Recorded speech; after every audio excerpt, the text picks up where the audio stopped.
എസ്രായുടെ പുസ്തകത്തിൽ നിന്നുള്ള വായന 8-ാം അധ്യായം 1 മുതൽ 36 വരെയുള്ള തിരുവചനങ്ങൾ. എസ്രായോട് കൂടെ വന്നവർ. അർത്താക്സർക്കസ് രാജാവിന്റെ ഭരണകാലത്ത് എന്നോടൊപ്പം ബാബിലോണിൽ നിന്ന് പോന്ന കുടുംബത്തലവന്മാർ വംശാവലി ക്രമത്തിൽ ഹിനഹാസ് കുടുംബത്തിൽപ്പെട്ട ഗർഷോം, ഇത്താമർ വംശജനായ ദാനിയേൽ, ദാവീദിന്റെ കുടുംബത്തിൽ ഷെക്കാനിയായുടെ പുത്രൻ ഹത്തൂഷ്, പരോഷ് കുടുംബത്തിൽപ്പെട്ട സഖറിയായും 150 പേരും, പഹാത് മോവാബ് വംശജനായ സെറാഹിയായുടെ മകൻ എലിയേഹോവേനിയായും 200 പേരും, സാത്തുവിന്റെ കുടുംബത്തിൽപ്പെട്ട യഹസിയേലും മകൻ ഷെക്കാനിയായും 300 പേരും, അദീൻ വംശജനായ ജോനാഥാന്റെ മകൻ എബദും 50 പേരും, ഏലാമിന്റെ കുടുംബത്തിൽപ്പെട്ട അത്താലിയായുടെ മകൻ യേശായായും 70 പേരും, ഷെഫാത്തിയ വംശജനായ മിഖായേലിന്റെ മകൻ സെബാദിയായും 80 പേരും, യോവാബിന്റെ കുടുംബത്തിൽപ്പെട്ട യഹിയേലിന്റെ മകൻ ഒബാദിയായും 218 പേരും, ബിനി വംശജനായ യോസിഫിന്റെ മകൻ ഷെലോമിത്തും 160 പേരും,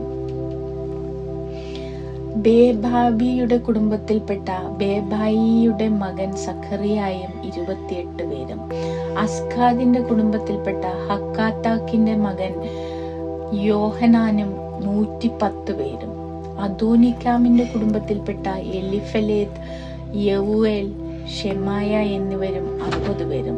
ഇവർ പിന്നീടാണ് വന്നത്. ബിഗ്ബായ് വംശജനായ ഉത്തായിയും സക്കൂറും 70 പേരും.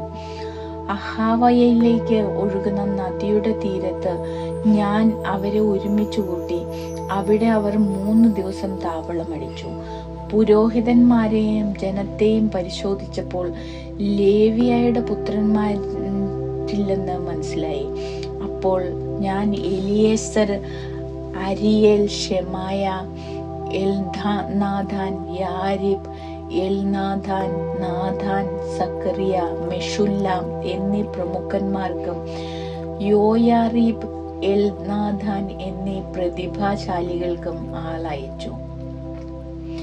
ഞാൻ അവരെ കാസിഫിയായിലെ പ്രമുഖനായ ഇദ്ദോയുടെ അടുക്കലേക്ക് അയച്ചു. അവർക്ക് ദേവാലയ ശുശ്രൂഷകരെ അയച്ചു തരണമെന്ന് കാസിഫിയായിലെ ദേവാലയ ശുശ്രൂഷകരായ ഇദ്ദോയോടും സഹോദരന്മാരോടും അഭ്യർത്ഥിക്കാനാണ് അവരെ അയച്ചത്. ദൈവകൃപയാൽ ഇസ്രായേലിന്റെ പുത്രനായ ലേവിയുടെ മകൻ മഹ്ലിയുടെ കുടുംബത്തിൽപ്പെട്ട വിവേകിയായ ഷെറബിയായെയും അവന്റെ പുത്രന്മാരും ബന്ധുജനങ്ങളുമായി 18 പേരെയും അവർ കൊണ്ടുവന്നു. ഹസാബിയായെയും അവനോടൊപ്പം മെറാരി കുടുംബത്തിൽപ്പെട്ട യേശാവയായെയും അവന്റെ പുത്രന്മാരും ബന്ധുക്കളുമായി 20 പേരെയും അവർ കൊണ്ടുവന്നു. ദാവീദും സേവകന്മാരും ലേവ്യരുടെ ശുശ്രൂഷയ്ക്കായി വേർതിരിച്ചിരുന്ന 220 ദേവാലയ ശുശ്രൂഷകർക്ക് പുറമെയാണ് ഇവരുടെ പേർ പട്ടികയിൽ ഉണ്ട്. ദൈവസന്നിധിയിൽ ഞങ്ങളെ തന്നെ എളിമപ്പെടുത്തുന്നതിനും മക്കളോടും വസ്തുവകകളോടും കൂടെയുള്ള തങ്ങളുടെ യാത്ര സുഗമമാക്കുന്നതിനും വേണ്ടി ദൈവത്തോട് പ്രാർത്ഥിക്കുന്നതിന് അഹാവാദ് നദീതീരത്ത് വച്ച് ഞാൻ ഒരു ഉപവാസം പ്രഖ്യാപിച്ചു. യാത്രയിൽ ഞങ്ങളെ ശത്രുക്കളിൽ നിന്ന് രക്ഷിക്കുന്നതിന് ഒരു സംഘം പടയാളികളെയും കുതിരപ്പടയെയും രാജാവിനോട് ആവശ്യപ്പെടാൻ എനിക്ക് ലജ്ജയായിരുന്നു. കാരണം ദൈവത്തെ അന്വേഷിക്കുന്നവരുടെ മേൽ അവിടുത്തെ കാരുണ്യം ഉണ്ടായിരിക്കുമെന്നും ദൈവത്തെ ഉപേക്ഷിക്കുന്നവരുടെ മേൽ അവിടുത്തെ ക്രോധം ശക്തമായി നിപതിക്കുമെന്നും ഞങ്ങൾ രാജാവിനോട് പറഞ്ഞിട്ടുണ്ടായിരുന്നു. അതിനാൽ ഞങ്ങൾ ഉപവസിച്ച് ദൈവത്തോട് യാചിക്കുകയും അവിടുന്ന് ഞങ്ങളുടെ പ്രാർത്ഥന കേൾക്കുകയും ചെയ്തു. പ്രമുഖരായ 12 പുരോഹിതന്മാരെ ഞാൻ തിരഞ്ഞെടുത്തു. ഷെറബിയായും ഹഷാബിയായും അവരുടെ ബന്ധുക്കളായ 10 പേരും. രാജാവും ഉപദേശകരും പ്രഭുക്കന്മാരും അവിടെ സന്നിഹിതരായ ഇസ്രായേൽ മുഴുവനും ഞങ്ങളുടെ ദൈവത്തിന്റെ ആലയത്തിന് വേണ്ടി കാഴ്ചയായി അർപ്പിച്ച സ്വർണവും വെള്ളിയും പാത്രങ്ങളും ഞാൻ അവരെ തൂക്കി ഏൽപ്പിച്ചു. 650 താലന്ത് വെള്ളി, 100 താലന്ത് വരുന്ന 50 വെള്ളിപ്പാത്രങ്ങൾ, 100 താലന്ത് സ്വർണം, 1000 ധാരിക് വരുന്ന 20 സ്വർണപാത്രങ്ങൾ, സ്വർണം പോലെ അമൂല്യവും തിളങ്ങുന്നതുമായ 2 ഓട്ടുപാത്രങ്ങൾ, ഇവയാണ് ഞാൻ തൂക്കി ഏൽപ്പിച്ചത്. ഞാൻ അവരോട് പറഞ്ഞു, നിങ്ങൾ കർത്താവിന് വിശുദ്ധരാണ്, ഈ പാത്രങ്ങളും വിശുദ്ധമാണ്. ഈ സ്വർണവും വെള്ളിയും നിങ്ങളുടെ പിതാക്കന്മാരുടെ ദൈവമായ കർത്താവിനുള്ള സാഫിഷ്ട കാഴ്ചയാണ്. കർത്താവിന്റെ ആലയത്തിലെത്തി അവിടുത്തെ അറകൾക്കുള്ളിൽ വെച്ച് പ്രധാന പുരോഹിതന്മാരുടെയും ലേവ്യരുടെയും ജെറുസലേമിലുള്ള ഇസ്രായേൽ കുടുംബ തലവന്മാരുടെയും മുൻപാകെ തൂക്കിയേൽപ്പിക്കുന്നത് വരെ അവ സൂക്ഷിക്കുക.